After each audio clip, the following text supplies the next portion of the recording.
Super TMT crime file.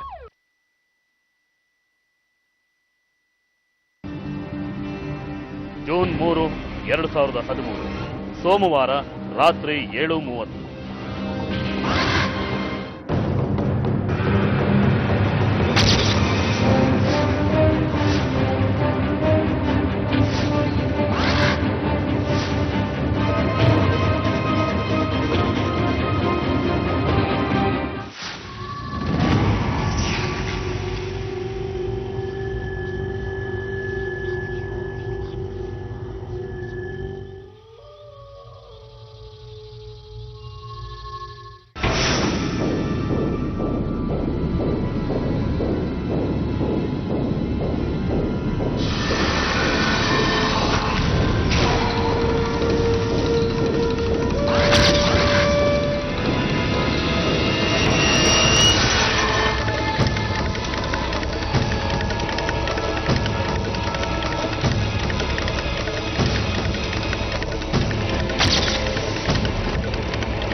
ನಮಸ್ಕಾರ. Cinema ಮತ್ತು ಸೀರಿಯಲ್ನಂತಹ ಬಣ್ಣದ ಜಗತ್ತಿಗೆ ಮಾರು ಹೋಗದವರಿಲ್ಲ. ಅದರಲ್ಲೂ ನಾಟಕ ಮತ್ತು ನೃತ್ಯದಂತಹ ಕಲೆಗಳ ಗೀಳು ಹತ್ತಿಸ್ಕೊಂಡವ್ರಿಗೆ ಸಿನಿಮಾ ಮತ್ತು ಸೀರಿಯಲ್ನಲ್ಲಿ ನಟಿಸೋದು ಒಂದು ಭಾಗ್ಯ ಅನ್ಸುತ್ತೆ. ಅದಕ್ಕೋಸ್ಕರ ಅವಕಾಶಗಳನ್ನ ಹುಡ್ಕೊಂಡು ಹೋಗ್ತಾರೆ. ಆದರೆ ಹೀಗೆ ಅವಕಾಶಗಳನ್ನ ಹುಡ್ಕೊಂಡು ಹೊರಟವರ ದೌರ್ಬಲ್ಯಗಳನ್ನ ಉಪಯೋಗಿಸ್ಕೊಂಡು ದುರ್ಬಳಕೆ ಮಾಡಿಕೊಳ್ಳೋ ಅವಕಾಶವಾದಿಗಳು ಇರ್ತಾರೆ. ಹಳ್ಳಿಲಿ ಬೆಳೆದ ಹೆಣ್ಣುಮಕ್ಕಳು ಈ ಬೆಳ್ಳಿ ತೆರೆ ಮತ್ತು ಕಿರುತೆರೆಗಳ ಮಾಯಾಲೋಕನ ಆಳೋದಕ್ಕೆ ಹೊರಟು ಇಂಥ ಅವಕಾಶವಾದಿಗಳ ಬಲೆಗೆ ಬೀಳ್ತಾರೆ. ಹೀಗೆ ಅಭಿನಯದ ಗೀಳು ಹತ್ತಿಸ್ಕೊಂಡು ಅವಕಾಶಕ್ಕೋಸ್ಕರ ಕಾಯ್ಕೊಂಡಿದ್ದ ಹಳ್ಳಿಯ ಮುಗ್ಧ ಯುವತಿಯೊಬ್ಬಳು ಕಾಮುಕರಿಗೆ ಬಲಿಯಾದ ಕಥೆನ ನಾವಿವತ್ತು ನಿಮಗೆ ಹೇಳ್ತೀವಿ.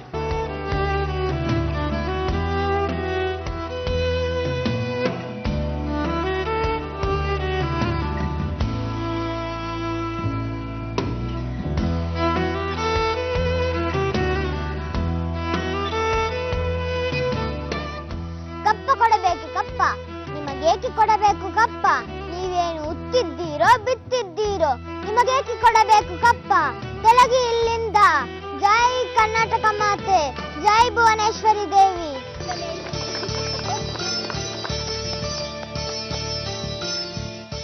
ನಾನು ಗಾಂಧೀಜಿ ಒಂದೇ ಮಾತರಂ. ಜವಾಹರ್ ಲಾಲ್ ನೆಹರು ಜೈ ಹಿಂದ್.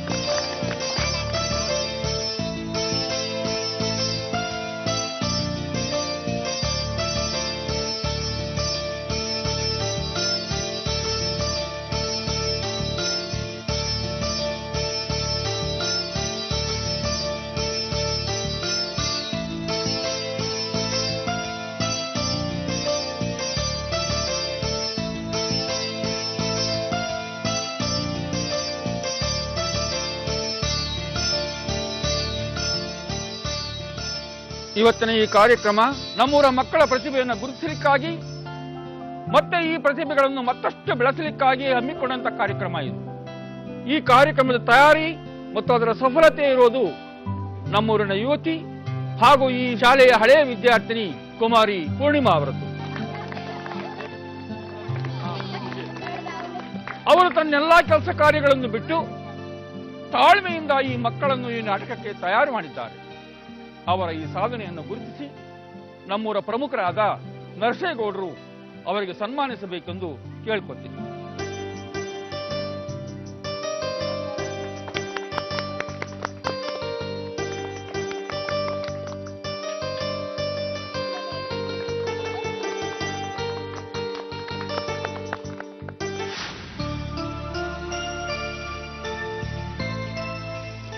ಮೇಡಮ್, ನನ್ನ ಕೆಲಸ ಮುಗೀತು, ನಾನು ಹೊರಡ್ತೀನಿ. ಒಂದ್ ನಿಮಿಷ ನಿಲ್ಲಿ, ನಿಮ್ಮ ಅಮೌಂಟ್ ಕೊಟ್ಬಿಡ್ತೇನೆ. ಅಯ್ಯೋ, ಹಣನಾ? ನನಗೆ ಬೇಡ ಮೇಡಮ್. ಯಾಕೆ? ಈ ದುಡ್ಡು ಕಡಿಮೆ ಆಯ್ತಾ? ನೀವು ತಪ್ಪು ತಿಳ್ಕೊಂಡಿದ್ದೀರಾ. ನಾನು ಚಾರ್ಜಸ್ ಏನು ಮಾಡ್ತಾ ಇಲ್ಲ. ಅದೇ ಯಾಕೆ ಅಂತ ಅಲ್ಲ, ನೀವು ಇಷ್ಟೆಲ್ಲ ಶ್ರಮ ಹಾಕಿ ತಾಳ್ಮೆಯಿಂದ ಮಕ್ಕಳು ಪ್ರೋಗ್ರಾಮ್ ಮಾಡ್ತಾ ಇದ್ದೀರಾ, ನನಗೆ ತುಂಬಾ ಖುಷಿ ಆಯ್ತು. ಅದಿರ್ಲಿ, ಆದ್ರೆ ದುಡ್ಡು ಯಾಕೆ ಬೇಡ ಅಂತ ಇದ್ದೀರಾ? ಮಕ್ಕಳಿಗೋಸ್ಕರ ಇಷ್ಟು ಶ್ರಮ ಹಾಕಿ ಕೆಲಸ ಮಾಡ್ತಾ ಇದ್ದೀರಾ, ಅದಕ್ಕೆ ಸಣ್ಣ ಹೆಲ್ಪು ನನ್ನಿಂದ ಅಂತ. ನೋಡಿ, ದುಡ್ಡು ಬೇಡ ನನಗೆ, ಬೇರೆ ಯಾವುದಾದ್ರೂ ಪ್ರೋಗ್ರಾಮ್ ಇದ್ರೆ ಕರೀರಿ. ಖಂಡಿತ ಕರಿತೀನಿ. ನಿಮ್ಮ ಉಪಕಾರನ ನಾನು ಯಾವತ್ತೂ ಮರೆಯೋದಿಲ್ಲ.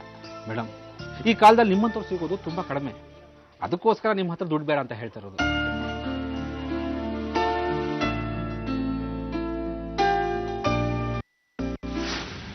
ಪೂರ್ಣಿಮಾ, ಎದ್ದೇಳೆ, ದೃಷ್ಟಿ ತೆಗಿತೀನಿ. ಏನಮ್ಮ ಇದೆಲ್ಲ? ಬೇಡ, ಹೋಗಮ್ಮ. ಹಾಗೆಲ್ಲ ಹೇಳ್ಬೇಡ. ಎಷ್ಟ್ ಜನದ ದೃಷ್ಟಿ ತಗ್ಲಿರುತ್ತೋ ಏನೋ ನಿನಗೆ. ಆಮೇಲೆ ರಾತ್ರಿ ಜ್ವರ ಗಿರ ಬಂದಿತ್ತು. ಎದ್ದೇಳು. ಅಮ್ಮ, ನಾನ್ ಪುಟ್ಟ ಮಗುನ ಊರವ್ರ ದೃಷ್ಟಿ ಎಲ್ಲ ತಗೊಳೋದಿಕ್ಕೆ? ನನಗಿದೆಲ್ಲ ಬೇಡ.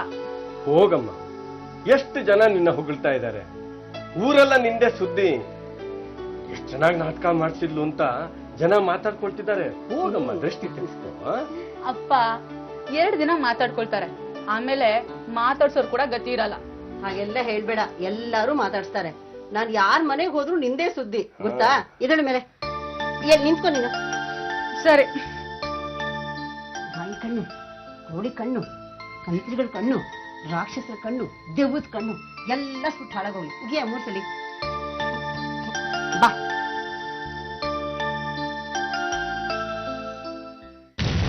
ಅಮ್ಮ, ತಿಂಡಿ ರೆಡಿ ಆಯ್ತಾ? ಬೇಗ ತಿಂಡಿ ಕೊಡು. ನೀನ್ ಇಲ್ಗೆ ಹೊರಟೆ? ಇವತ್ತು ಫಂಕ್ಷನ್? ಫಂಕ್ಷನ್ ಏನಿಲ್ಲ ಅಮ್ಮ, ಕಾರ್ಕಳಕ್ಕೆ ಹೊರಟಿದ್ದೆ. ತಾಲೂಕ್ ಆಫೀಸ್ ನಲ್ಲಿ ಮಹಿಳಾ ಸಂಘದವರಿಂದ ಪ್ರತಿಭಟನೆ ಇದೆ ಇವತ್ತು. ಅದೆಲ್ಲ ನಿನಗೆ ಯಾಕಮ್ಮ? ಇಲ್ದೇ ಇರೋ ಈ ರಗಳೆಲ್ಲ ಯಾಕೆ ಬೇಕು? ಅಪ್ಪ, ನಾವೇ ಹಾಗೆ ಅನ್ಕೊಂಡ್ರೆ ಮುಂದೆ ಬರೋದು ಯಾರಪ್ಪ? ನಮ್ಗೆ ನಾಳೆ ಏನಾದ್ರು ಪ್ರಾಬ್ಲಮ್ ಆದ್ರೆ ಯಾರು ಬರ್ತಾರೆ ಹೇಳಿ? ನಮ್ಗೆ ಯಾರು ಬರಲ್ಲ. ನಿನಗೆ ಯಾಕೆ ಬೇಕು ಇಲ್ದೇ ಇರೋ ರಾಮಾಯಣಗಳೆಲ್ಲ? ಹೌದಮ್ಮ, ಸುಮ್ನೆ ಮನೇಲಿರು, ಎಲ್ಲಿಗೆ ಹೋಗೋದು ಬೇಡ. ಅಪ್ಪ, ನೀವು ಸುಮ್ನೆ ಇರಿ, ಇದು ನಿಮ್ ಕಾಲ ಅಲ್ಲ. ಪ್ರತಿಭಟನೆ ಮಾಡದೇ ಇದ್ರೆ ನ್ಯಾಯ ಸಿಗೋದು ಹೇಗೆ? ನಿಮ್ಗಿದೆಲ್ಲ ಗೊತ್ತಾಗೋದಿಲ್ಲ, ಸುಮ್ನೆ ಇದ್ಬಿಡಿ. ಅಲ್ವೇ, ನೀನ್ ಈ ತರ ಪ್ರತಿಭಟನೆ ಹೋರಾಟ ಅಂತ ಹೋಗ್ತಾ ಇದ್ರೆ ನಮ್ಗೆ ಎಷ್ಟು ಗಾಬರಿ ಆಗುತ್ತೆ ಗೊತ್ತಾ? ಹೌದಮ್ಮ, ದೊಡ್ಡವ್ರ ವಿಷಯ ಎಲ್ಲ ನಮ್ಗೆ ಯಾಕೆ ಬೇಕು ಹೇಳು?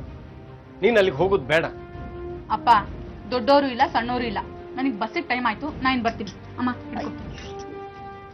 ಹೇಳಿ ಕೇಳೋದೇ ಇಲ್ಲ ಇವಳು. ಇವಳನ್ನ ಹೀಗೆ ಬಿಡಬಾರ್ದು, ಬೇಗ ಇವಳು ಲಗ್ನ ಮಾಡ್ಬೇಕು.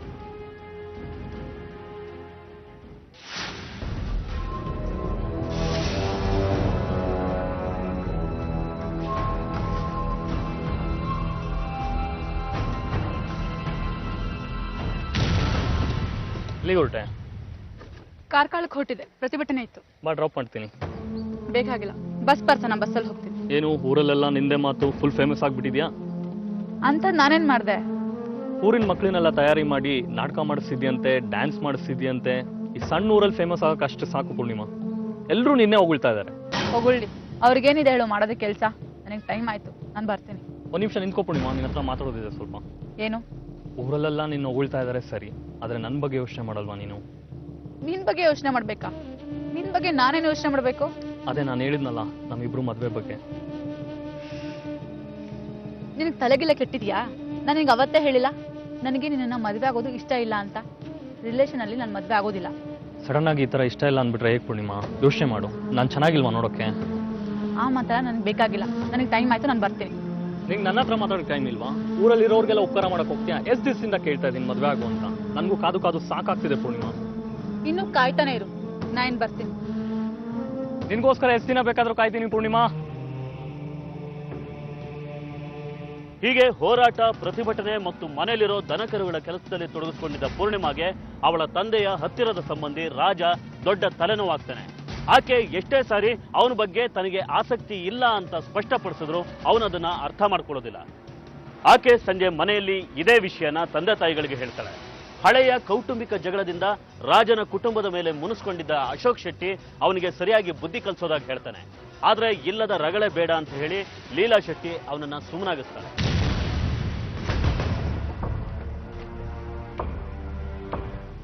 ಮುಗೀತಾ ಪ್ರತಿಭಟನೆ? ಯಾವ ವಿಷಯಕ್ಕೆ ಪ್ರತಿಭಟನೆ? ಕಾರ್ಕಳದ ಗೇರು ಬೀಜದ ಫ್ಯಾಕ್ಟ್ರಿಲಿ ಹುಡ್ಗಿರ್ಗೆ ಕರೆಕ್ಟಾಗಿ ಸಂಬಳ ಕೊಡ್ತಿರ್ಲಿಲ್ಲ ಅಂತ ಕಂಪ್ಲೇಂಟ್ ಇತ್ತು. ಹುಡ್ಗಿರ್ ಹೋಗಿ ಕೇಳಿದ್ರೆ ಮ್ಯಾನೇಜರ್ ಹುಡ್ಗಿರ್ಗೆ ಬೈತಾ ಇದ್ನಂತೆ. ಅದಕ್ಕೆ ನೀವು ತಾಲೂಕು ಆಫೀಸ್ಗೆ ಹೋಗಿ ಏನ್ ಮಾಡ್ತೀರಮ್ಮ? ಹಿಂದೆ 2 ಸಲ ತಹಶೀಲ್ದಾರ್ ಹತ್ರ ಕಂಪ್ಲೇಂಟ್ ಕೊಟ್ಟಾಗಿದೆ ಅಪ್ಪ, ಆದ್ರೆ ಪ್ರಯೋಜನಕ್ಕೆ ಬಂದಿಲ್ಲ. ಅದಕ್ಕೆ ನಾವು ಹೋಗಿ ಪ್ರತಿಭಟನೆ ಮಾಡಿದ್ವಿ. ಇನ್ 2 ದಿನದಲ್ಲಿ ಎಲ್ಲಾ ಚುಕ್ತಾ ಮಾಡ್ತೀವಿ ಅಂತ ಹೇಳಿದಾರೆ. ಏನು ಚುಕ್ತ ಆಗೋದಿಲ್ಲ. ಅಲ್ಲ, ನಿನಗೆ ಯಾಕೆ ಬೇಕು ಈ ರಗಳೆಗಳೆಲ್ಲ? ಇಲ್ದೇ ಇರೋ ರಾಮಾಯಣ ಮಾಡ್ಕೊಂತಾಳೆ, ಹೇಳಿದ್ದನ್ನೇ ಕೇಳಲ್ಲ. ಈ ಸರ್ತಿ ನಾವು ನಿನ್ ಮದುವೆ ಮಾಡ್ಬೇಕು ಅಂತ ನಿರ್ಧಾರ ಮಾಡಿದ್ದೇವೆ. ನೀನ್ ಅಲ್ಲಿ ಇಲ್ಲಿ ಹೀಗೆ ಸುತ್ತಾಡ್ತಾ ಇದ್ರೆ ನಿನ್ ಗಂಡು ಸಿಗೋದು ಕಷ್ಟ ಆಗುತ್ತೆ. ಬೆಳಗ್ಗೆ ದಾರಿಯಲ್ಲಿ ರಾಜು ಸಿಕ್ಕಿದ್ದ. ಅವನು ಇದನ್ನೇ ಹೇಳ್ದ, ಯಾವಾಗ ಮದ್ವೆ ಆಗೋಣ ಅಂತ. ನಿನ್ನ ಅವನಿಗೆ ಕೊಟ್ಟು ಮದುವೆ ಮಾಡ್ತೀನಿ ಅಂತ ಯಾರು ಹೇಳಿದ್ರಂತೆ? ಅದು ಅವನ್ಗೆ ಗೊತ್ತು. ಯಾವಾಗ ಸಿಕ್ಕಿದ್ರು ಅದನ್ನೇ ಕೇಳ್ತಾನೆ. ಇಲ್ಲೂ ಬಂದು ನನ್ನನ್ ಕೇಳ್ದ. ನಾನು ಅವನ್ಗೆ ಹೇಳಿದ್ದೆ ಬೇರೆ ಯಾರಾದ್ರೂ ಒಳ್ಳೆ ಹುಡುಗ ಸಿಕ್ಕಿದ್ರೆ ಹೇಳು ಅಂತ. ಮತ್ತೆ ಯಾಕೆ ನಿನ್ನ ಹತ್ರ ಬಂದು ಕೇಳ್ದಾನವನು? ಅವನು ನನ್ಗೆ ಇನ್ನೊಮ್ಮೆ ಸಿಗ್ಲಿ, ಅವನಿಗೆ ಸರಿಯಾಗಿ ಬುದ್ಧಿ ಕಲಿಸ್ತೀನಿ. ಎಷ್ಟು ಸೊಕ್ಕ ಅವನಿಗೆ. ಅವನ ಕುಟುಂಬದವ್ರು ಮಾಡಿದ ಉಪಕಾರನೇ ಸಾಕು ನನಗೆ.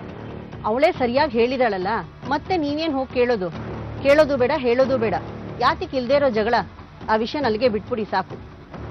ಹೌದಪ್ಪ, ಅಮ್ಮ ಹೇಳ್ತಿರೋದು ಸರಿಯಾಗೇ ಇದೆ. ಸುಮ್ಮನೆ ಯಾಕೆ ಜಗಳ ಮಾಡ್ಬೇಕು? ಅವ್ನು ಇನ್ನೊಂದ್ಸಲ ಏನಾದ್ರು ನನಗೆ ಕೇಳಕ್ ಬಂದ್ರೆ ನಾನೇ ಸರಿಯಾಗಿ ಅವ್ನಿಗೆ ಆನ್ಸರ್ ಮಾಡ್ತೀನಿ.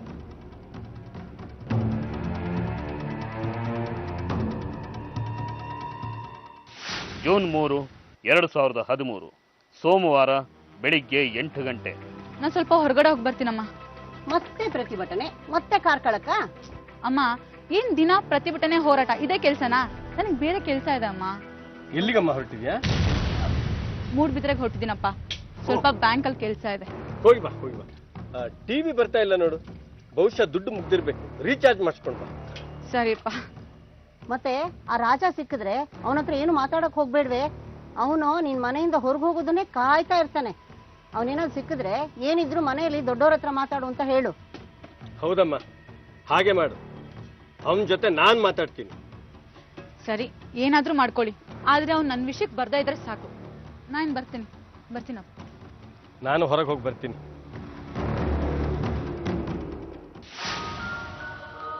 ಸಂಜೆ 6 ಗಂಟೆ. ರೀ, ಪೂರ್ಣಿಮಾ ಯಾಕೋ ಇನ್ನೂ ಮನೆಗೆ ಬಂದಿಲ್ಲ ರೀ? ಇನ್ನು ಬಂದಿಲ್ಲ. ಬಸ್ ಲೇಟ್ ಆಗಿರ್ಬೇಕು. ನಾನು ಬಸ್ ಸ್ಟ್ಯಾಂಡ್ಗೆ ಹೋಗಿ ವಿಚಾರ ಮಾಡ್ಕೊಂಡು ಬರ್ತೀನಿ. ಕತ್ಲಾಗ್ತಾ ಬಂತು. ಇಷ್ಟಿಷ್ಟು ಹೊತ್ತಾದ್ರೂ ಯಾಕೆ ಹೊರಗಡೆ ಇರ್ಬೇಕು ಅವಳು? ಯಾಕಷ್ಟು ಗಾಬರಿ ಆಗ್ತೀಯಾ? ಬಸ್ ಒಮ್ಮೊಮ್ಮೆ ಲೇಟ್ ಆಗಿರುತ್ತೆ. ನಾನು ವಿಚಾರಿಸ್ಕೊಂಡು ಬರ್ತೀನಿ ಇರು. ಅಶೋಕ್ ಶೆಟ್ಟಿ ರೆಂಜಾಳ ಎಂಬ ಪುಟ್ಟ ಹಳ್ಳಿಯ ಬಸ್ ಸ್ಟ್ಯಾಂಡ್ ಅಲ್ಲಿ ರಾತ್ರಿ 8 ಗಂಟೆವರೆಗೂ ಕಾದ್ ನೋಡ್ತಾನೆ. ಬಸ್ ಬಂದು ಅದೇ ಊರಲ್ಲಿ ಹಾಲ್ಟ್ ಆಗುತ್ತೆ. ಆದ್ರೆ ಪೂರ್ಣಿಮಾ ಮಾತ್ರ ಬರೋದಿಲ್ಲ. ಅಶೋಕ್ ಶೆಟ್ಟಿಗೆ ಆತಂಕ ಆಗುತ್ತೆ. ತಮ್ಮ ಮಗಳು ಯಾವತ್ತೂ ಹೀಗೆ ಹೇಳ್ದೆ ಕೇಳದೆ ಮನೆಯಿಂದ ಹೋದವಳಲ್ಲ ಮತ್ತು ರಾತ್ರಿ ಹೊತ್ತು ಮನೆಯಿಂದ ಹೊರಗಿದ್ದವಳಲ್ಲ. ಹಾಗಾದ್ರೆ ಮೂಡ್ಬಿದ್ರೆಗೆ ಬ್ಯಾಂಕ್ಗೆ ಅಂತ ಹೋದವಳು ಎಲ್ಲಿ ಹೋದ್ಲು ಅನ್ನೋ ಚಿಂತೆಲೆ ಸಂಬಂಧಿಕರಿಗೆಲ್ಲ ಫೋನ್ ಮಾಡ್ತಾರೆ. ಆದ್ರೆ ಎಲ್ಲೂ ಸಕಾರಾತ್ಮಕ ಉತ್ತರ ಸಿಗೋದಿಲ್ಲ. ಬರಿಗೈಯಲ್ಲಿ ಮನೆಗೆ ವಾಪಸ್ಸಾದ ಗಂಡನ್ನ ನೋಡಿ ಲೀಲಾ ಕೂಡ ಗಾಬರಿಯಿಂದ ಬೊಂಬಾಯಲ್ಲಿದ್ದ ತಮ್ಮ ಮಗನಿಗೆ ಫೋನ್ ಮಾಡ್ತಾಳೆ. ಹಲೋ, ನಾನ್ ಶೆಟ್ಟಿ. ನಮ್ ಪೂರ್ಣಿಮಾ ಏನಾದ್ರೂ ನಿಮ್ಮ ಮನೆಗೆ ಬಂದಿದ್ಲಾ? ಇಲ್ವಾ? ಬೆಳಿಗ್ಗೆ ಬ್ಯಾಂಕಿಗೆ ಮೂಡುಬಿದ್ರೆಗೆ ಹೋಗಿದ್ಲು. ನಿಮ್ಮನೆಗೆ ಏನಾದ್ರೂ ಬಂದಿದ್ಲಾ ಅಂತ? ಇಲ್ಲ ಇಲ್ಲ ಇಲ್ಲ ಇಲ್ಲ, ದುಡ್ಡೇನು ಜಾಸ್ತಿ ತಗೊಂಡು ಹೋಗಿಲ್ಲ. ಅವಳು ನಿಮ್ಮನೆಗೆ ಬಂದ್ರೆ ಫೋನ್ ಮಾಡಿಸಿ. ಏನಂತೇರಿ? ಅಲ್ಲೂ ಇಲ್ಲ. ಎಲ್ಲಿ ಹೋಗಿದ್ದಾಳೆ ಇವಳು? ರೀ, ಪಿಂಟು ಫೋನ್ ಮಾಡ್ಕೊಡಿ, ನಾನು ಮಾತಾಡ್ತೀನಿ. ಸರಿ.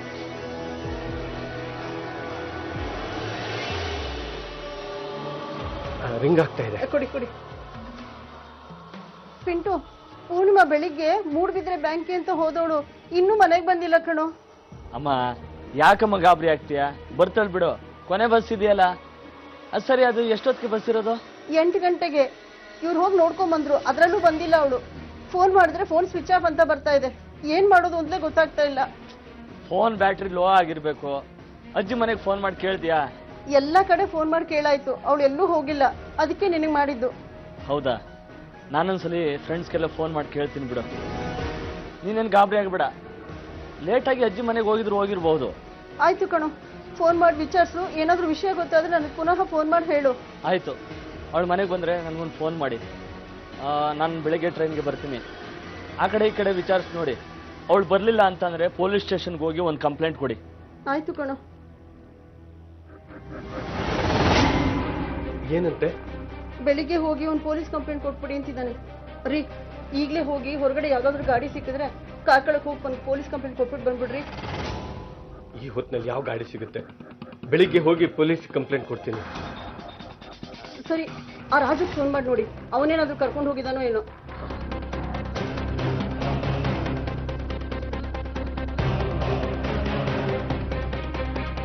ಇದು ಸ್ವಿಚ್ ಆಫ್ ಬರ್ತಾ ಇದೆ.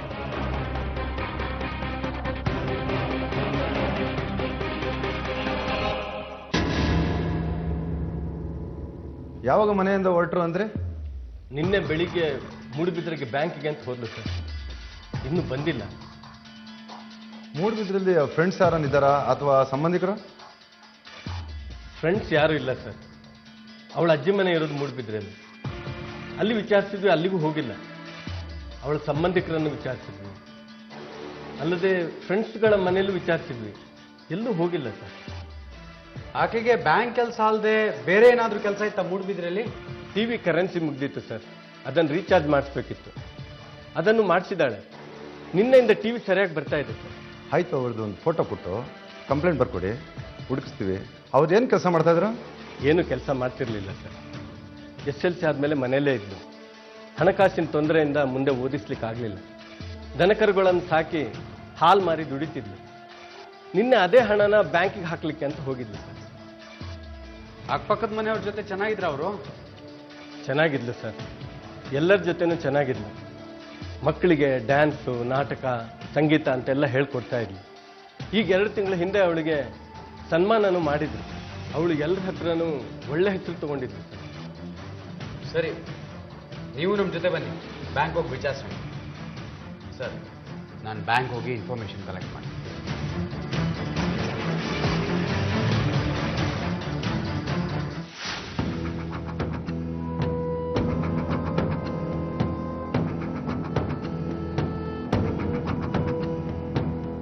ಇವ್ರ ಮಗಳು ಪೂರ್ಣಿಮಾ ನಿನ್ನೆ ಬೆಳಗ್ಗೆ ನಿಮ್ಮ ಬ್ರಾಂಚಲ್ಲಿ ಹಣ ಡೆಪಾಸಿಟ್ ಮಾಡಕ್ಕೆ ಅಂತ ಬಂದಿದ್ರು. ಇದುವರೆಗೂ ಮನೆಗೆ ವಾಪಸ್ ಬಂದಿಲ್ಲ. ಇವಳು ಮುಖಪರಿಚಯ ನನಗೆ ಚೆನ್ನಾಗಿದೆ. ತುಂಬ ಚೂಟಿಯಾಗಿ ಮಾತಾಡ್ತಾಳೆ, ಇಂಟೆಲಿಜೆಂಟ್ ಹುಡುಗಿ. ಒಂದು 15 ದಿವಸದ ಹಿಂದೆ ಯಾವುದೋ ಸ್ಟೇಟ್ಮೆಂಟ್ ಬೇಕು ಅಂತ ನನ್ನ ಹತ್ರ ಬಂದಿದ್ಲು. ಓ, ಅಂದ್ರೆ ನಿನ್ನೆ ಇವರು ಬ್ಯಾಂಕಿಗೆ ಬಂದಿಲ್ಲ ಅಂತ ಆಯ್ತು? ಸಾಧ್ಯ ಇಲ್ಲ ಸರ್, ನಿನ್ನೆ ಬಂದಿದ್ದೆ ಈ ಬ್ಯಾಂಕ್ಗೆ ಅಂತ. ಅವಳು ಇಲ್ಲಿ ಬರಲಿಲ್ಲ ಅಂದ್ರೆ ಎಲ್ಲಿಗೆ ಹೋಗ್ತಾಳೆ ಸರ್? ನೋಡಿ, ನಮ್ಮ ಕ್ಯಾಶಿಯರ್ನ ಒಂದ್ಸಾರಿ ವಿಚಾರಿಸ್ತೀನಿ. ಅಲ್ಲೇನಾದರೂ ಟ್ರಾನ್ಸಾಕ್ಷನ್ ಆಗಿದ್ರೆ ನನಗೆ ಗೊತ್ತಾಗಲ್ಲ. ಒಂದು ನಿಮಿಷ.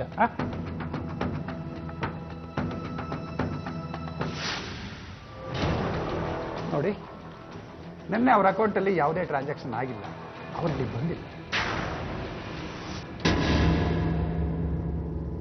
ಸರ್, ಊರಲ್ಲಿ ನಾನು ವಿಚಾರಿಸಿದಾಗ ನನಗೆ ಗೊತ್ತಾಗಿದ್ದ ವಿಷಯ ಅಂದ್ರೆ ಪೂರ್ಣಿಮಾ ತುಂಬಾ ಆಕ್ಟಿವ್ ಆಗಿದ್ದಂತ ಹುಡುಗಿ.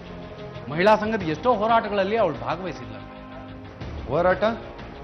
ಅವಳಿಗೆ ನಕ್ಸಲ್ ಕನೆಕ್ಷನ್ ಇರಬೇಕು ಅಂತ ತಿಳ್ಕೊಬೇಕಾಗಿತ್ತು. ನನಗೂ ಮೊದಲು ಅದೇ ಡೌಟ್ ಇತ್ತು ಸರ್. ಆದ್ರೆ ಪೂರ್ಣಿಮಾ ನಕ್ಸಲ್ ಹೋರಾಟಗಳಲ್ಲಿ ಭಾಗಿಯಾಗಿರಲಿಲ್ಲ ಅಂತ ಕನ್ಫರ್ಮ್ ಆಗಿದೆ. ಅಷ್ಟೇ ಅಲ್ಲ ಸರ್, ನಕ್ಸಲ್ ಪರ ಹೋರಾಟಗಳಲ್ಲಿ ಭಾಗವಹಿಸಂತ ಕಮ್ಯುನಿಟಿ ಅವರಲ್ಲ ಸರ್. ಇದರಲ್ಲಿ ಕಮ್ಯುನಿಟಿ ಅಂದ್ರೆ ತಪ್ಪಾಗುತ್ತೆ.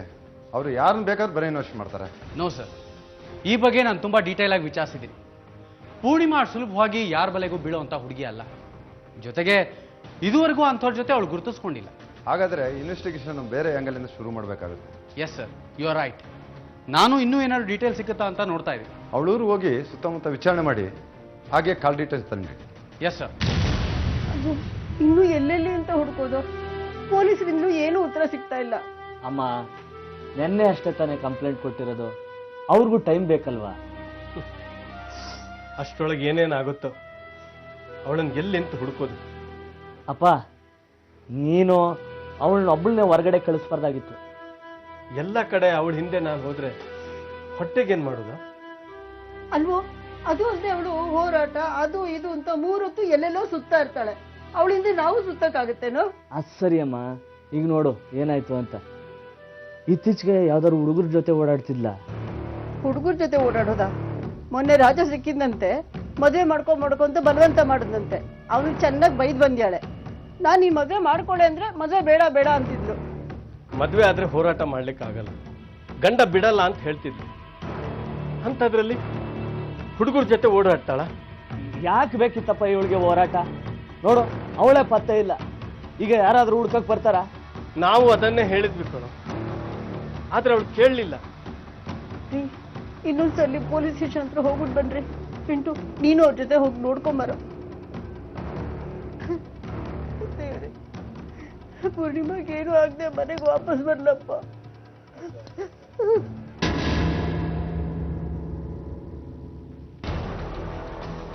ಸರ್, ಪೂರ್ಣಿಮಿನ ಮೊಬೈಲ್ ಕಾಲ್ ಡೀಟೇಲ್ಸ್ನ ಕಲೆಕ್ಟ್ ಮಾಡಿದ್ದೀನಿ ಕೊಡಿ ಸರ್. ಇಲ್ಲಿ ಮಾರ್ಕ್ ಮಾಡಿರೋದು 2 ಮತ್ತು 3ನೇ ತಾರೀಕು ಪೂರ್ಣಿಮನ್ ಮೊಬೈಲ್ಗೆ ಕಾಲ್ ಬಂದಿರೋ ಡೀಟೇಲ್ಸ್. ಇದು ಅವಳ ಮೊಬೈಲಿಂದ ಕಾಲ್ಸ್ ಹೋಗಿರೋ ಡೀಟೇಲ್ಸ್. ಇದೆಲ್ಲ ನಂಬರ್ ಟ್ರೇಸ್ ಮಾಡಿ ಎಲ್ಲಿದ್ರೆ ತಿಳ್ಕೊಳ್ಳಿ. ಎಸ್ ಸರ್, ಈಗಲೇ ಮಾಡಿ.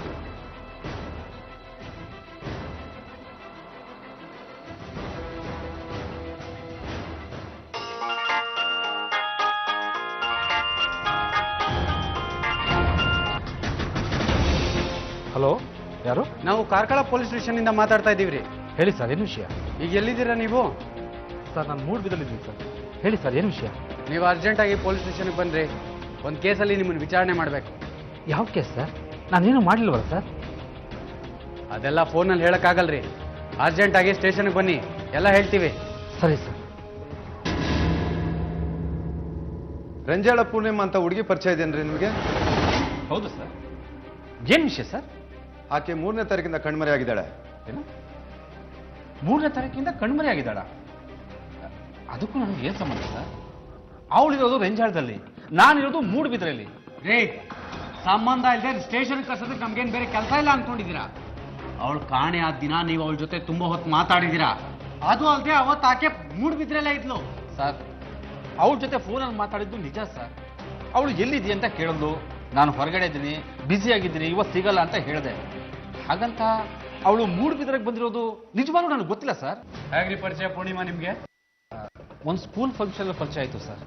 ಅವಳು ಮಕ್ಕಳಿಗೆ ನಾಟಕ, ಡ್ಯಾನ್ಸ್ ಎಲ್ಲ ಹೇಳ್ಕೊಡ್ತಾ ಇದ್ಲು. ನಾನು ಕೆಲವು ಕಡೆ ಮೇಕಪ್ ಮಾಡಕ್ಕೆ ಹೋಗ್ತಿದ್ರಿಂದ ಇಬ್ಬರಿಗೂ ಪರಿಚಯ ಆಯಿತು ಸರ್. ಓ, ಹೀಗೆ ಪರಿಚಯ ಆಗಿ ದಿನಾ ನೀವು ಆಕೆ ಜೊತೆ ಮಾತಾಡ್ತಾ ಇದ್ರಿ. ಅದು ಪ್ರೀತಿ ಪ್ರೇಮ ಅಂತ ತಿರುಗಿ ಏನೋ ಎಡವಟ್ಟಾಗಿದೆ. ಏನೋ ಮಾಡಿದ್ದೀರಾ? ಹೇಳ್ರಿ, ಏನ್ ಮಾಡಿದ್ರಿ? ಹೇಳ್ರಿ ಪೂರ್ಣಿಮಾ. ಸರ್, ಆ ಥರ ವ್ಯಕ್ತಿ ಅಲ್ಲ ಸರ್ ನಾನು. ಮೂಡುಬಿದ್ರಿಗೆ ಬಂದಿದ್ದಾಗ ನನಗೆ ಪೇಮೆಂಟ್ ಮಾಡೋಕ್ಕೆ 1-2 ಸರಿ ನಮ್ಮ ಅಂಗಡಿಗೆ ಬಂದಿದ್ಲು.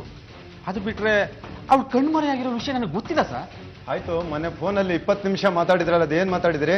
ಸರ್, ಆಕೆಗೆ ಮೇಕಪ್ ಕಲಿಯೋ ಇಂಟ್ರೆಸ್ಟ್ ಇತ್ತು, ಅದ್ರ ಬಗ್ಗೆ ಕೇಳ್ತಾ ಇದ್ಲು. ಇನ್ನು ಮುಂದೆ ನಾಟಕ ಮಾಡಿಸೋದಾದ್ರೆ ನಾನೇ ಮೇಕಪ್ ಮಾಡಿ ನಾಟಕ ಮಾಡ್ತೀನಿ ಅಂತ ಹೇಳ್ತಾ ಇದ್ಲು. ಅಂದ್ರೆ ಅವಳು 3ನೇ ತಾರೀಕು ನಿಮ್ಗೆ ಸಿಕ್ಕಿಲ್ಲ ಅಂತ ಹೇಳ್ತೀರಿ? ಇಲ್ಲ ಸರ್, ನಿಜವಾಗ್ಲೂ ಸಿಗಲಿಲ್ಲ ಸರ್. ಅದು ಸರಿ, ಇದೇನು ಕೈಯಲ್ಲಿ ಬ್ಯಾಂಡೇಜು? ಸರ್, ಮೊನ್ನೆ ನಾನು ನನ್ನ ಫ್ರೆಂಡು ಗಾಡೀಲಿ ಹೋಗ್ಬೇಕಾದ್ರೆ ಬಸ್ಸು ಡಿಕ್ಕಿ ಹೊಡೆದ್ಬಿಡ್ತು ಸರ್. ನಾವಿಬ್ಬರು ಕೆಳಗೆ ಬಿದ್ವಿ. ನನ್ನ ಫ್ರೆಂಡ್ಗೆ ಕೈ ಮೂಳೆ ಮುರಿದೋಯ್ತು. ಅವನು ಆಸ್ಪತ್ರೆ ಇದ್ದಾನೆ ಸರ್. ನಿಮ್ಗೆ ಏನಾದರೂ ಡೌಟ್ ಇದ್ದರೆ ಆ ಸಿಟಿ ಬಸ್ನವ್ರು ಕೇಳಿ ನೋಡಿ ಸರ್. ಕಂಪ್ಲೇಂಟ್ ಮಾಡಿಲ್ವಾ? ಕಂಪ್ಲೇಂಟ್ ಏನೂ ಮಾಡಿಲ್ಲ ಸರ್. ಈ ಕೇಸು ಗೀಸು ಯಾಕೆ ಅಂತ ಟ್ರೀಟ್ಮೆಂಟ್ಗೆ ಅವರೇ ದುಡ್ಡು ಕೊಟ್ಟು ಬೈಕ್ನು ರಿಪೇರಿ ಮಾಡಿಸ್ಕೊಟ್ರು ಸರ್. ಆಯ್ತು, ಹೊರಡಿ. ವಿಚಾರಣೆ ಇನ್ನೂ ಮುಗ್ದಿಲ್ಲ. 7 ಕಲ್ಸಕ್ಕೆ ಬರಬೇಕು. ಅದು ಇದು ಅಂತ ಸ್ವಭಾವನ ಹತ್ರ ಹೇಳ್ಬಾರ್ದು, ಗೊತ್ತಾಯ್ತಾ? ಇಲ್ಲ ಸರ್, ನೀವು ಯಾವಾಗ ಕರೀತೀರೋ ಅವಾಗ ಬರ್ತೀನಿ ಸರ್. ನನ್ನ ಮೊಬೈಲ್ ನಂಬರ್ ಇದೆಯಲ್ಲ ಸರ್, ಫೋನ್ ಮಾಡಿದ್ರೆ ಇಮಿಡಿಯೇಟಾಗಿ ಬಂದ್ಬಿಡ್ತೀನಿ ಸರ್. ಆಯ್ತು, ಹೊರಡಿ. ಬರ್ತೀನಿ ಸರ್, ಬರ್ತೀನಿ ಸರ್. ಪೂರ್ಣಿಮಾ ನಕ್ಸಲ್ ಚಳವಳಿಗೆ ಸೇರ್ಕೊಂಡಿರಬೇಕು ಅನ್ನೋ ಬಲವಾದ ಅನುಮಾನದ ಮೇಲೆ ಕಾರ್ಕಳದ ಪೊಲೀಸರು ತನಿಖೆ ಮುಂದುವರಿಸ್ತಾರೆ. ಒಂದು ವೇಳೆ ಆಕೆ ಸಿಕ್ಕರೆ ಆಕೆ ಸಿಕ್ಕಿದ್ಲು ಅನ್ನೋದಕ್ಕಿಂತ ಆಕೆ ಹಿಂದೆ ಇರೋ ಇಂಥ ಅನೇಕ ಯುವತಿಯರ ಜೀವನದ ದಾರಿನ ಬದಲಾಯಿಸಬಹುದು ಅನ್ನೋದು ಪೊಲೀಸರ ಆಶಯ ಆಗಿತ್ತು. ಆದರೆ ಅವರು ಎಷ್ಟೇ ಪ್ರಯತ್ನಿಸಿದ್ರೂ ಪೂರ್ಣಿಮಾ ನಕ್ಸಲ್ ಗುಂಪಿಗೆ ಸೇರ್ಕೊಂಡಿದ್ದಾಳೆ ಅನ್ನೋದಕ್ಕೆ ಯಾವುದೇ ಮಾಹಿತಿ ಅಥವಾ ಸಾಕ್ಷ್ಯ ಸಿಗೋದಿಲ್ಲ. ತನಿಖೆ ಮತ್ತೆ ಪ್ರಾರಂಭಕ್ಕೆ ಬಂದು ನಿಲ್ಲುತ್ತೆ. ಪೂರ್ಣಿಮಾ ಕಳೆದು ಹೋಗಿ ಆಗಲೇ 4-5 ದಿನಗಳಾಗಿರುತ್ತೆ. ಆಕೆಯ ಮೊಬೈಲ್ಗೆ ಆವತ್ತು ಫೋನ್ ಮಾಡಿದ್ದ ಪ್ರಭಾಕರಿಂದ ಕೂಡ ತಣ್ಣನೆಯ ಪ್ರತಿಕ್ರಿಯೆ ದೊರೆಯುತ್ತೆ. ಅವನು ನಿಜ ಹೇಳ್ತಿದ್ದಾನೆ ಅಂತ ಅವನ ವರ್ತನೆಯಿಂದನೇ ಪೊಲೀಸರು ಅರ್ಥ ಮಾಡ್ಕೋತಾರೆ. ನೋಡಿ, ನಾವು ಸಾಕಷ್ಟು ಹುಡುಕಾಡಿದ್ವಿ, ಆದರೆ ಯಾವ ಮಾಹಿತಿನೂ ಸಿಕ್ಕಲಿಲ್ಲ. ನಿಮ್ಮನ್ನ ವಿಚಾರಿಸಿದ್ರೆ ಇನ್ನೇನಾದ್ರು ಮಾಹಿತಿ ಸಿಗ್ಬೋದು, ಕೇಳೋಣ ಅಂತ ಬಂತು. ಕೇಳಿ ಸರ್, ಆಕೆ ಮನೆಯಲ್ಲಿರುವಾಗ ಯಾರಾದರೂ ಅಪರಿಚಿತರ ಗುಂಪು ಅಥವಾ ಒಂದಿಬ್ರು ಹುಡುಗಿರು ಅವಳ ಹತ್ರ ಮಾತಾಡ್ತಿದ್ದು ನಿಮ್ ಗಮನಕ್ಕೆ ಏನಾದ್ರು ಬಂದಿತ್ತಾ? ಇಲ್ಲ, ಹಾಗ್ಯಾರೂ ಬಂದಿರಲಿಲ್ಲ. ಅವಳು ಗುರುತು ಪರಿಚಯ ಇಲ್ದಿರೋರ ಹತ್ರ ಮಾತಾಡ್ತಾನೆ ಇರಲಿಲ್ಲ. ಆದ್ರೂ ನಮ್ಗಿಲ್ಲಿ ಯಾರಾದ್ರೂ ಬಂದ್ರೆ ಹೆದರಿಕೆ ಆಗ್ತಿತ್ತು, ನಕ್ಸಲ್ರು ಅವರು ಇವರು ಅಂತ. ಹೀಗೆ ಒಂದು 5-6 ತಿಂಗಳ ಹಿಂದೆ ಈ ಊರಿನ ಹುಡುಗಿ ಒಬ್ಳು ಅವ್ರ ಜೊತೆ ಹೋದ್ಲು. ಆಮೇಲೆ ಇವಳು ತುಂಬಾ ಜಾಗೃತಿ ಆಗಿದ್ಲು. ಆಕೆಗೆ ಯಾರು ಹುಡುಗರು ಫ್ರೆಂಡ್ಸು? ಅವಳು ಯಾವ ಹುಡುಗರ ಜೊತೆನೂ ಹಾಗೆ ಸೇರ್ತಾ ಇರಲಿಲ್ಲ. ಹುಡುಗರಿಗೆ ಅವಳು ಕಂಡ್ರೆ ತುಂಬಾ ಹೆದರಿಕೆ ಆಗ್ತಾ ಇತ್ತು. ಆಕೆಗೆ ಮದುವೆ ಮಾಡಬೇಕು ಅನ್ಕೊಂಡಿದ್ರಿ ಅಂತ ಗೊತ್ತಾಯ್ತು. ಯಾರ ಜೊತೆ? ಇಲ್ಲ ಸರ್, ಅವಳಿಗೆ ಯಾರ ಜೊತೆನೂ ನಿಶ್ಚಿತ ಆಗಿರ್ಲಿಲ್ಲ. ರಾಜು ಅಂತ ಒಬ್ಬ ಅವಳನ್ನ ಮದುವೆ ಆಗ್ಬೇಕು ಅಂತ ಬಹಳ ಪೀಡಿಸ್ತಾ ಇದ್ದ. ರಾಜ? ಈ ವಿಷಯ ಮೊನ್ನೆನೇ ಯಾಕ್ರಿ ಹೇಳಿಲ್ಲ? ಯಾರೇ ಅವನ್ ರಾಜ? ರಾಜ ಅಂದ್ರೆ ನಮ್ಮ ಅಪ್ಪನ ಕಡೆ ಸಂಬಂಧಿ. ಅವ್ರ ಮನೆಯವ್ರಿಗೂ ನಮ್ಮ ಮನೆಯವ್ರಿಗೂ ಅಷ್ಟಕ್ಕಷ್ಟೇ. ಆದರೆ ಅವನಿಗೆ ಇವಳು ಕಂಡ್ರೆ ಇಷ್ಟ, ಇವಳಿಗೆ ಅವನ ಮದುವೆ ಆಗ್ಲಿಕ್ಕೆ ಇಷ್ಟ ಇರಲಿಲ್ಲ. ಸರ್, ಅವಳು ಕಾಣೆಗಕ್ಕೆ ಮುಂಚೆ 1 ವಾರಕ್ಕೆ ಮುಂಚೆ ಸಿಕ್ಕಿದ್ನಂತೆ ಸರ್ ಅವಳಿಗೆ. ಮದುವೆ ಆಗು ಅಂತ ತುಂಬಾ ಬಲವಂತ ಮಾಡದಂತೆ. ಅವಳು ಚೆನ್ನಾಗಿ ಬೈದ್ ಕಳ್ಸಿದ್ಲಂತೆ. ಈ ವಿಷಯ ಮೊನ್ನೆನೇ ಹೇಳೋದಲ್ವೇನ್ರಿ? ಹೋಗ್ಲಿ, ಅವನ ಅಡ್ರೆಸ್ ಇದೆಯಾ? ಸರ್, ನಾನು ಅವನ ಮೊಬೈಲ್ಗೆ ಒಂದು ವಾರದಿಂದ ಟ್ರೈ ಮಾಡ್ತಾ ಇದ್ದೀನಿ. ಸ್ವಿಚ್ ಆಫ್ ಬರ್ತಾ ಇದೆ. ಒಂದು ವಾರದಿಂದ ಮನೇಲಿ ಇಲ್ವಂತೆ. ಎಲ್ಲಿ ಹೋಗಿದ್ದಾನೋ ಏನೋ ಗೊತ್ತಿಲ್ಲ. ಪೂರ್ಣಿಮಾ ಖಂಡಿತವಾಗ್ಲೂ ಅವನ ಜೊತೆನೆ ಹೋಗಿರ್ತಾನೆ. ಅವನೇ ಎಲ್ಲೋ ಓಡಿಸ್ಕೊಂಡು ಹೋಗಿರ್ತಾನೆ. ಅಲ್ರಿ, ಈ ವಿಷಯ ಮುಂಚೆನೆ ಗೊತ್ತಾಗಿದ್ರೆ ಎಲ್ಲ ಕಡೆ ನಾಕಾಬಂದಿ ಹಾಕ್ಬೋದಾಗಿತ್ತು. ಸಿಕ್ಕಾಕೊಂಡಿರೋರು ಈಗ ನೋಡಿ. ಇಲ್ಲ ಸರ್, ಅವಳು ಅವನ ಜೊತೆ ಹೋಗೋದಕ್ಕೆ ಸಾಧ್ಯ ಇಲ್ಲ ಸರ್. ಅವನೇ ಏನೋ ಮಾಡಿರ್ಬೇಕು. ನನ್ನ ಮಗಳು ದೊಡ್ಡವ್ರ ಹತ್ರ ಹೇಳ್ದೆ ಕೇಳ್ದೆ ಎಲ್ಲಿಗೆ ಹೋಗೋದಿಲ್ಲ ಸರ್. ಆಯ್ತು, ಅವನ ಅಡ್ರೆಸ್ ಕೊಡಿ, ನಾನು ವಿಚಾರಿಸ್ತೀನಿ.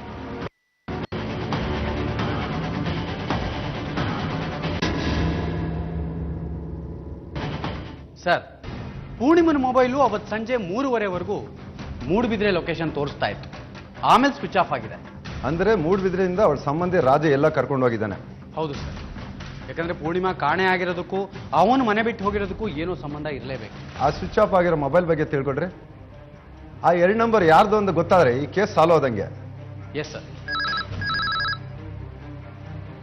ಹಲೋ, ಹೌದಾ? ಅವನು ಎಲ್ಲಿದ್ದಾನೆ ಇವಾಗ? ಅವನ ಮೇಲೆ ಒಂದು ಕಣ್ಣಿಡ್ರಿ, ನಾನು ಈಗ ಟೀಮ್ ಕಳಿಸ್ಕೊಡ್ತೀನಿ. ರೀ, ಆ ರಾಜ ಊರಿಗೆ ಬಂದಿದ್ದ, ನಾವು ವಿಚಾರಣೆ ಮಾಡ್ರಿ. Yes sir.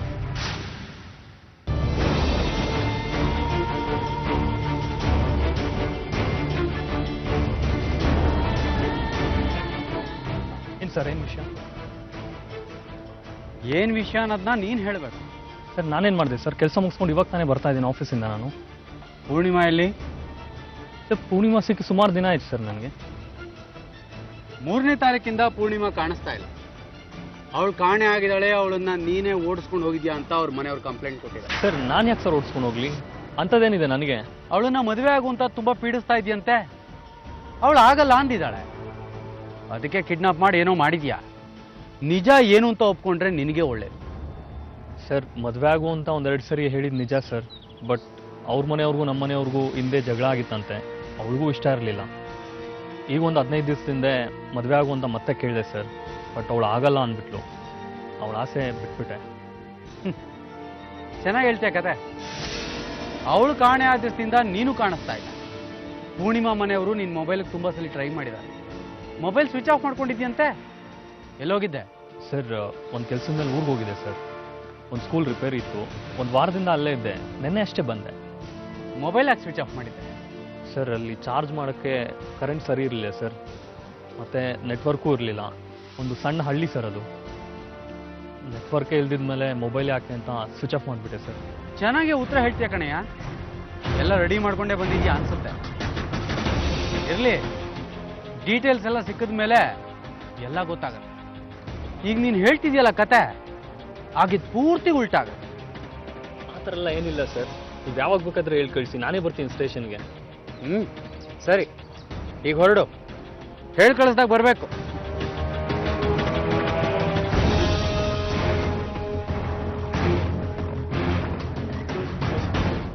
ರಾಜನನ್ನ ಹಿಡಿದು ವಿಚಾರಿಸೋವರೆಗೂ ಪೊಲೀಸರು ಪೂರ್ಣಿಮಾ ಕಾಣೆ ಆಗಿರೋದಕ್ಕೆ ಕಾರಣಕರ್ತ ಸಿಕ್ಕಿಬಿದ್ದ ಅನ್ಕೋತಾರೆ. ಆದ್ರೆ ರಾಜ ನೀಡಿದ ಸಮಜಾಯಿಷಿಯಿಂದ ಪೊಲೀಸರು ಮತ್ತೆ ಇಕ್ಕಟ್ಟಿಗೆ ಸಿಕ್ಕಾಕೋತಾರೆ. ಆದರೂ ರಾಜನ ಮೇಲೆ ಒಂದು ಕಣ್ಣಿಟ್ರೆ ಕೆಲಸ ಮುಗಿದ ಹಾಗೆ ಅಂತ ಮನಸ್ಸಿನಲ್ಲಿ ಅನ್ಕೋತಾರೆ. ಅವರ ಶ್ರಮಕ್ಕೆ ತಕ್ಕ ಪ್ರತಿಫಲ ಅನ್ನೋ ಹಾಗೆ ಪೂರ್ಣಿಮಾ ಕಾಲ್ ಲಿಸ್ಟಲ್ಲಿದ್ದ ಸ್ವಿಚ್ ಆಫ್ ಆಗಿದ್ದ ಮೊಬೈಲ್ ನಂಬರ್ನ ಜಾಡು ತಿಳಿಯುತ್ತೆ. ಆ ಜಾಡಿನಲ್ಲಿ ಮೂಡುಬಿದಿರೆಯ ಗುರುಪ್ರಸಾದ್ ಅನ್ನೋ ಆಟೋ ಡ್ರೈವರ್ ಒಬ್ಬ ಸಿಗ್ತಾನೆ. ಅವನಿಗೂ ಪೂರ್ಣಿಮಾಗೂ ಏನು ಸಂಬಂಧ ಅನ್ನೋದ್ರ ಬಗ್ಗೆ ಇದುವರೆಗೂ ಎಲ್ಲೂ ಮಾಹಿತಿ ಸಿಕ್ಕಿರೋದಿಲ್ಲ. ಗುರುಪ್ರಸಾದ್ ಸಿಕ್ಕರೆ ತನಿಖೆ ಕೊನೆ ಆಗುತ್ತೆ ಅಂತ ಪೊಲೀಸರು ಅವನು ಬೆನ್ನು ಬೀಳ್ತಾರೆ.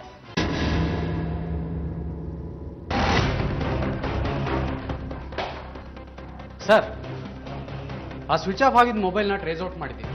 ಯಾರು ಅವನು? ಅವನ ಹೆಸರು ಗುರುಪ್ರಸಾದ್ ಅಂತ, ಆಟೋ ಡ್ರೈವರ್. ಮೂಡುಬಿದ್ರೆಯಲ್ಲಿ ಆಟೋ ಇಟ್ಕೊಂಡಿದ್ದಾನೆ. ಆಟೋ ಡ್ರೈವರಾ? ಅವಳ ಜೊತೆ ಅವನಿಗೇನು ಸಂಬಂಧ? ಅವನಿಗೆ ಅವಳ ಪರಿಚಯ ಇರಲೇಬೇಕು ಸರ್. ಇಲ್ಲಾಂದ್ರೆ ಅವಳ ಮೊಬೈಲ್ ಕಾಲ್ ಮಾಡೋ ಅವಶ್ಯಕತೆ ಅವನಿಗೇನಿರುತ್ತೆ ಹೇಳಿ? ಅದು ಅಲ್ಲದೆ ಈಗ ಅವನ ಮೊಬೈಲ್ನ ಸ್ವಿಚ್ ಆಫ್ ಮಾಡ್ಕೊಂಡಿದ್ದಾನೆ. ಸುಮ್ಮನೆ ಆ ಮೇಕಪ್ ಮ್ಯಾನ್ ಮತ್ತೆ ರಾಜನ್ ಬಗ್ಗೆ ಡೌಟ್ ಬಿದ್ದು ಇವನು ಹುಡುಕ್ರಿ ಎಲ್ಲಿದ್ದಾನಂತ. S sir. ಅದು ಅಲ್ಲದೆ ಅವನು ಅದೇ ದಿನ ಮೊಬೈಲ್ನ ಸ್ವಿಚ್ ಆಫ್ ಮಾಡ್ಕೊಂಡಿದ್ದಾನೆ. ಅದಕ್ಕಿಂತ ಕೆಲವು ಗಂಟೆಗಳ ಮೊದಲು ಪುಣಿವನ ಮೊಬೈಲ್ ಸ್ವಿಚ್ ಆಫ್ ಆಗಿದೆ. ಇಬ್ಬರು mobile location same, Moodbidri. Love case ಇರಬೇಕು, ಇಬ್ಬರು ಎಲ್ಲ ಓಡೋಗಿರ್ತಾರೆ.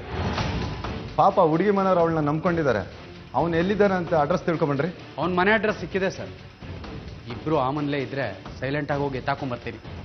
ನಮ್ಗೆ ಇನ್ಫಾರ್ಮೇಶನ್ ಗೊತ್ತಾಗಿದೆ ಅಂತ ಹೇಳಿದ್ರೆ ಎಸ್ಕೇಪ್ ಆಗ್ಬಿಡ್ತಾರೆ. ಹಾಗೆ ಮಾಡ್ರಿ, ಬಾಂಬೆ ಗೋವಾ ಅಂದ್ಬಿಟ್ಟು ಎಸ್ಕೇಪ್ ಆಗ್ಬಿಟ್ರೆ ನಮಗೆ ಕಷ್ಟ ಆಗುತ್ತೆ. ಹೋಗಿ ಹೇಳ್ಕೊಬನ್ರಿ ಎಲ್ಲಿದ್ದಾರಂತ. Yes sir.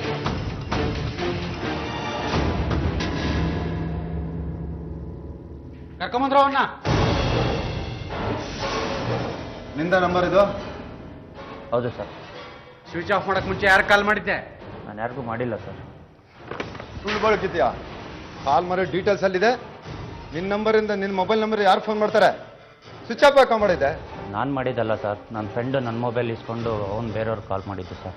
ಅವನ್ಯಾಕೋ ನಿನ್ನ ಮೊಬೈಲಿಂದ ಪೂರ್ಣಿಮೆಗೆ ಫೋನ್ ಮಾಡ್ದ? ಪೂರ್ಣಿಮಾ ಇಲ್ಲಿ? ಸರ್ ಅವಳಿಲ್ಲ ಸರ್, ಇವಾಗ ಸತ್ತೋಗ್ಬಿಟ್ಟಿದ್ದಾಳೆ. ಸತ್ತದ್ಲ? ಹೇಗೆ?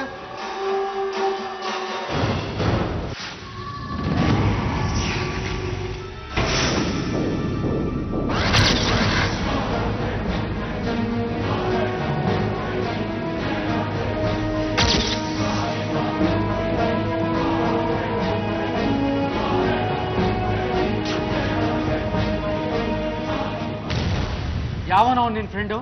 ಎಲ್ಲಿದ್ದಾನೆ? ತೋರ್ಸ್ ನಡಿ. ನಿನಗೂ ವರ್ಕೌಟ್ ಮಾಡಿರೋ ಹಾಗೆ ಅವನಿಗೂ ವರ್ಕೌಟ್ ಮಾಡಿದ್ರೆ ಎಲ್ಲ ನಿಜನೂ ಈಚೆ ಬರುತ್ತೆ. ಹೇಳ್ಕೊಬನ್ರಿ ಫ್ರೆಂಡ್ನ, ಯಾರನ್ನು ನೋಡೋಣ. Yes sir. ನಡಿಯಾ, ನಡಿ, ಕರ್ಕೊಂಡು ನಡೀರಿ.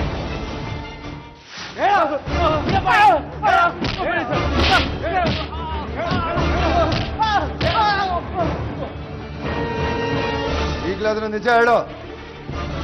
ಹೇಳ್ತೀಯ ಇಲ್ವಾ? ನಿಜ ಹೇಳ್ತೀವಿ ಸರ್.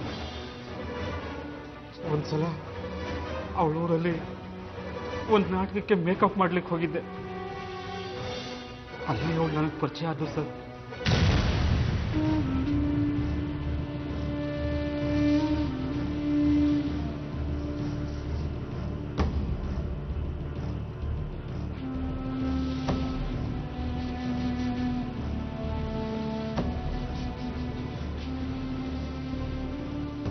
ಹೀಗೆ ಎಲ್ಲ ಫಂಕ್ಷನ್ಗೂ ನಾನು ಕರೆಯೋಳು.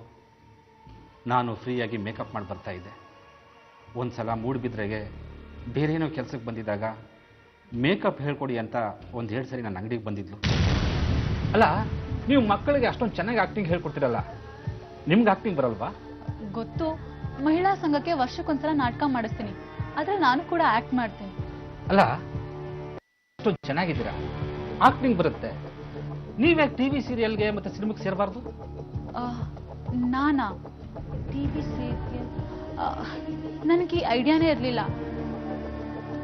ನನ್ಗೆಲ್ಲೋ ಹೋಗ್ಬೇಕು, ಯಾರನ್ನ ಕಾಂಟ್ಯಾಕ್ಟ್ ಮಾಡಬೇಕು ಅಂತ ಕೂಡ ಗೊತ್ತಿಲ್ಲ. ನನ್ನ ಹತ್ರ ಒಂದು ಫೋಟೋ ಕೂಡ ಇಲ್ಲ. ಅದಕ್ಕೆ ಯಾಕೆ ಚಿಂತೆ? ನನಗೆ ಗೊತ್ತಿರೋರು ಟಿವಿ ಸೀರಿಯಲ್ ಸಿನಿಮಾ ತುಂಬಾ ಜನ ಇದ್ದಾರೆ. ನಾನೇ ಫೋಟೋ ತೆಗೆದು ಕೊಡ್ತೀನಿ. ಆದ್ರೆ ಫೋಟೋಗೆ ಡ್ರೆಸ್ ಚೆನ್ನಾಗಿ ಕಾಣಲ್ಲ. ಒಳಗಡೆ ಡ್ರೆಸ್ ಇದೆ, ಹಾಕೊಂಡು ಬನ್ನಿ, ಸೂಪರ್ ಫೋಟೋ ತೆಗಿತೀರಿ. ಸರಿ.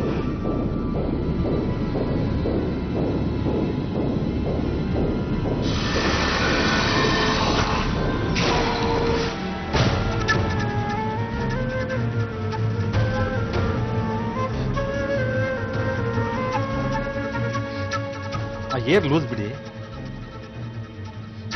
ನಿಮ್ಮ ಮುಖಕ್ಕೆ ಆ ಸ್ಟಿಕ್ಕರ್ ಸತ್ತಾಗಲ್ಲ, ತೆಗೆದ್ಬಿಡಿ. ಸ್ಟಡಿ ಫೋಟೋ ತೆಗಿಲ್ಲ. ನನ್ನ ಕ್ಯಾಮ್ರಾ ಕಡೆ ನೋಡು. ಸ್ಮೈಲ್. ಓಕೆ, ಇದು ಸಾಕು. ಬೇರೆ ಆಂಗಲ್ ತೆಗಿತೀನಿ. ಬನ್ನಿ ಬನ್ನಿ, ಕೂತ್ಕೊಳ್ಳಿ.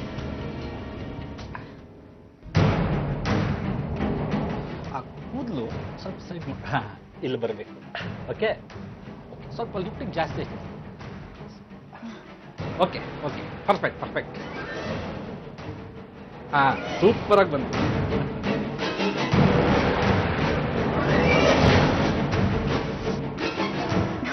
ಚೆನ್ನಾಗಿ ಬಂದಿದೆ. ಬೇರೆ ಡ್ರೆಸ್ ತಗೊಬನ್ನಿ, ಇನ್ನೂ 2 ಫೋಟೋ ತೆಗೆಯೋಣ. ಚೆನ್ನಾಗಿ. ಬನ್ನಿ ಬನ್ನಿ, ಕೂತ್ಕೊಳ್ಳಿ. ಕೈಲಿ. Okay, ready? ಸ್ಮೈಲ್. ನೋಡಿ ಎಷ್ಟು ಚೆನ್ನಾಗಿ ಬಂದಿದೆ. ನಿಮ್ಗೆ ಒಳ್ಳೆ ಫೋಟೋ ಜನಕ್ಕೆ ಫೇಸ್ ಇದ್ದಾರೆ, ಖಂಡಿತ ಸ್ಟಾರ್ ಆಗ್ಬಿಡ್ತೀರಾ. ಇಷ್ಟು ಫೋಟೋಸ್ ಸಾಕು, ನೀವು ಡ್ರೆಸ್ ಚೇಂಜ್ ಮಾಡ್ಬೋದು. ಸರಿ. ಹೀಗೆ ನಾವಿಬ್ಬರು ಆಗಾಗ ಅಲ್ಲಿ ಇಲ್ಲಿ ಹೋಗೋದು, ಅವಳು ನನ್ನ ಅಂಗಡಿಗೆ ಬರೋದು ನಡೀತಾನೆ ಇತ್ತು. ಒಂದಿನ, ಯಾಕೋ ಪ್ರಭಾಕರ ಡಲ್ ಆಗಿದೆಯಾ? ಈ ನಡುವೆ ಯಾರನ್ನೂ ಸಿನಿಮಾ ಹೀರೋಯಿನ್ ಮಾಡಲಿಲ್ವೇನಾ? ಇಲ್ಲ ಕಡ, ಯಾರೋ ಒಬ್ರು ಸಿಕ್ಕಿದ್ದಾಳೆ. ಏನು ಹೇಳೋಕ್ಕೂ ಹೆದರಿಕೆ ಆಗ್ತಾ ಇದೆ. ತುಂಬ ಸ್ಟ್ರಿಕ್ಟು ನಾವು. ನಾನು ಮೇಕಪ್ಪಲ್ಲಿ ದುಡ್ಡೆಲ್ಲ ಆ ಸ್ಕೂಲ್ ಮಕ್ಕಳು ಮೇಕಪ್ ಮಾಡೋದೆಲ್ಲ ಖರ್ಚಾಗೋಗ್ತಾ ಇದೆ. ಸುಮ್ಮನೆ ಯಾಕೆ ದುಡ್ಡು ಕಳ್ಕೊತೀಯಾ? ನಾಳೆನೇ ಕರೆದು ಇಮಿಡಿಯೇಟಾಗಿ ಅದೇನು ವ್ಯವಹಾರ ಮುಗಿಸ್ಕೋ. ಯಾವಾಗ ಬಂದರೂ ಅದೇ ಮಾತಾಡ್ತಾ ಇದ್ದಾರಲ್ಲ. ಸೀರಿಯಲ್ನಲ್ಲಿ ಅವಕಾಶ ಕೊಡಿಸ್ತೀನಿ ಅಂತಂದ್ರು ಏನು ಗೊತ್ತಿಲ್ಲದ ಥರ ಪೆದ್ದಾಗಿರ್ತಾಳೆ. ನೋಡೋ, ನಾಳೆ ಕರ್ಸ್ಕೋ. ಸಿನಿಮಾ ಸೀರಿಯಲ್ ಎಲ್ಲ ಚಾನ್ಸ್ ಬೇಕು ಅಂದರೆ ಇದಕ್ಕೆಲ್ಲ ಒಪ್ಕೊಳ್ಳೇಬೇಕು ಅಂತ ಹೇಳು. ಒಪ್ಪಿಲ್ಲ ಅಂದರೆ ಇದ್ದೇ ಇದೆಯಲ್ಲ, ಕೆಲಸ ಮಾಡ್ಕೊಂಡ್ಮೇಲೆ ಏನು ಮಾಡ್ಕೊತಾಳೆ? ನಾಳೆನೇ ಫೋನ್ ಮಾಡಿ ಬರೋಕ್ಕೆ ಹೇಳು. ನನ್ನ ಮೊಬೈಲ್ನಲ್ಲಿ ಕರೆನ್ಸಿ ಇಲ್ಲ ಕಣ, ರೀಚಾರ್ಜ್ ಮಾಡಿಸ್ಬೇಕು. ನಿನ್ನ ಮೊಬೈಲ್ ಕೊಡು.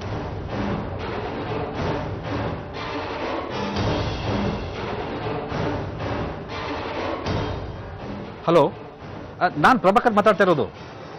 ಅದೇ ನಾನು ಸೀರಿಯಲ್ ಚಾನ್ಸ್ ಕೊಡ್ತೀನಿ ಅಂತ ಹೇಳಿದ್ನಲ್ಲ. ಹಾಂ, ನಾಳೆ ಇಲ್ಲಿಗೆ ಬಂದುಬಿಡಿ. ಸೀರಿಯಲ್ನವರು ಇಲ್ಲಿ ಬರ್ತಾ ಇದ್ದಾರೆ. ಅವ್ರ ಜೊತೆ ಮಾತಾಡಿ ನಿಮಗೆ ಚಾನ್ಸ್ ಕೊಡಿಸ್ತೀನಿ. ನಾಳೆ ಅವ್ರು ಓಕೆ ಅಂದರೆ ಬೆಂಗಳೂರು ಹೊರಡ್ತಾ ಇರೋದೆ. ರೀ, ಥ್ಯಾಂಕ್ಸ್ ಎಲ್ಲ ಯಾಕೆ ರೀ? ನಿಮ್ಮಿಂದ ನಾನು ಏನು ಬೇಕೋ ಅದನ್ನು ನಾನೇ ಪಡ್ಕೋತೀನಿ. ಓಕೆ?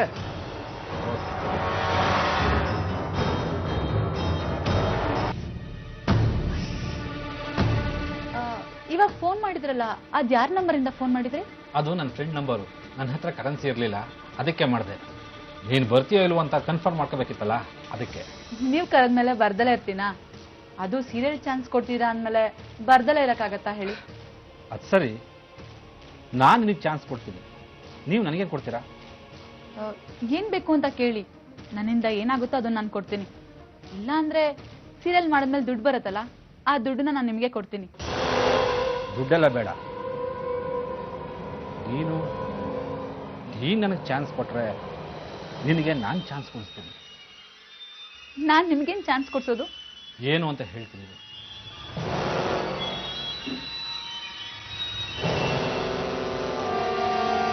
ಬಾಗ್ಲಾಗ ಹಾಕ್ತಿದ್ದೀರಾ? ನೀನು ನನಗೆ ಸಿಕ್ಕಿದ್ರೆ ನಾನು ನಿನಗೆ ಚಾನ್ಸ್ ಕೊಡಿಸ್ತೀನಿ. ಏನ್ ಮಾತಾಡ್ತಿದ್ದೀರಾ? ನಿಮ್ಗೆ ತಲೆಗಿಲ್ಲ ಏನು ಕೆಟ್ಟಿದ್ಯೇನೋ? ಹಾ, ತಲೆ ಕೆಟ್ಟಿದೆ. ನೀನ್ ಬೇಕು ಅನ್ನೋ ಹಂಬಲ ನನ್ನ ತಲೆ ಕೆಟ್ಟಿದೆ.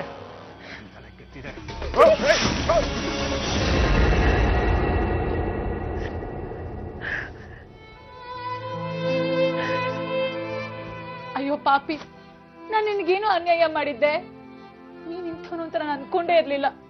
ಮತ್ತೆ ಸೀರಿಯಲ್ ಚಾನ್ಸ್ ಸುಮ್ಮನೆ ಸಿಗುತ್ತಾ? ಇದೆಲ್ಲ ಮಾಮೂಲು. ಅದಕ್ಕೆಲ್ಲ ತಲೆ ಕೆಡಿಸ್ಕೋಬೇಡ.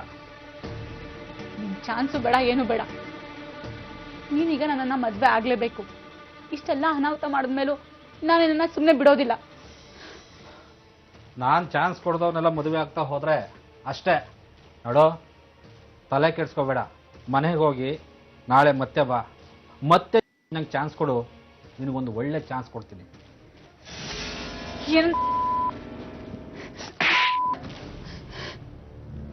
ನೀ ನನ್ನ ಮದ್ವೆ ಆಗ್ಲೇಬೇಕು, ಇಲ್ಲಾಂದ್ರೆ ಪೊಲೀಸ್ ಸ್ಟೇಷನ್ಗೆ ಹೋಗಿ ಕಂಪ್ಲೇಂಟ್ ಕೊಡ್ತೀನಿ.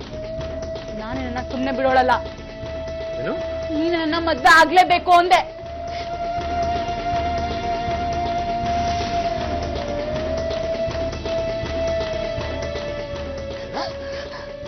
ನನ್ನ ಮೇಲೆ ಕಂಪ್ಲೇಂಟ್ ಕೊಡ್ತೀಯ? ನೀನು ಹೊರಗಡೆ ಹೋದ್ರೆ ತಾನೇ ನನ್ನ ಮೇಲೆ ಕಂಪ್ಲೇಂಟ್ ಕೊಡೋದು. ನಿನ್ ಕಥನ ಇಲ್ಲೇ ಮುಗಿಸ್ತೀನಿ.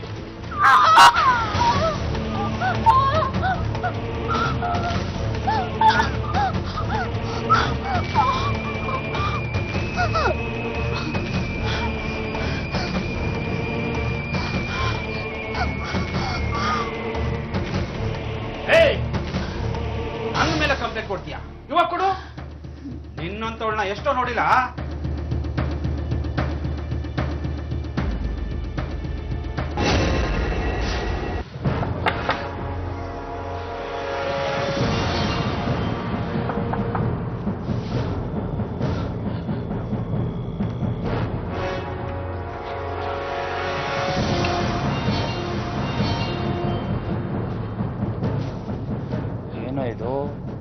ಅನುಭವಿಸು ಅಂದ್ರೆ ಕೊಲೆನೇ ಮಾಡ್ಬಿಟ್ಟಿದ್ಯಲ್ಲೋ. ಏನೋ ಆವೇಶದಲ್ಲಿ ಆಗೋಯ್ತು, ಈಗ ಏನ್ ಮಾಡೋದು? ಏನು ಮಾಡೋಕ್ಕಲ್ಲ, ಕತ್ಲೆ ಆಗ್ಲಿ, ಇರೋ ಸ್ವಲ್ಪ. ಬೈಲಿ ಬಟ್ಟೆ ತಗೋ, ಎತ್ಕೋ.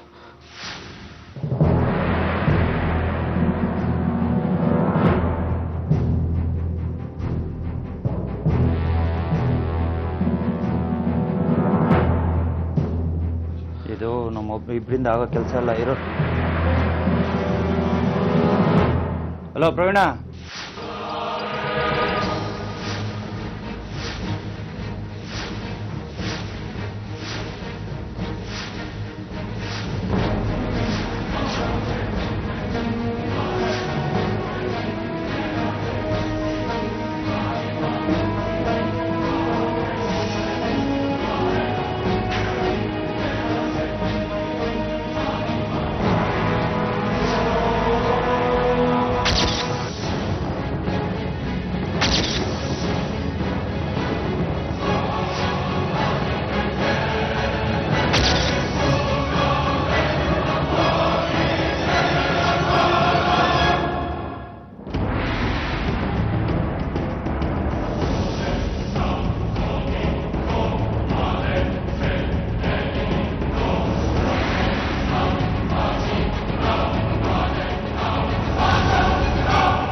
ಏನೋ ಮಾಡಕ್ ಹೋಗಿ ಏನೋ ಆಗೋಯ್ತು.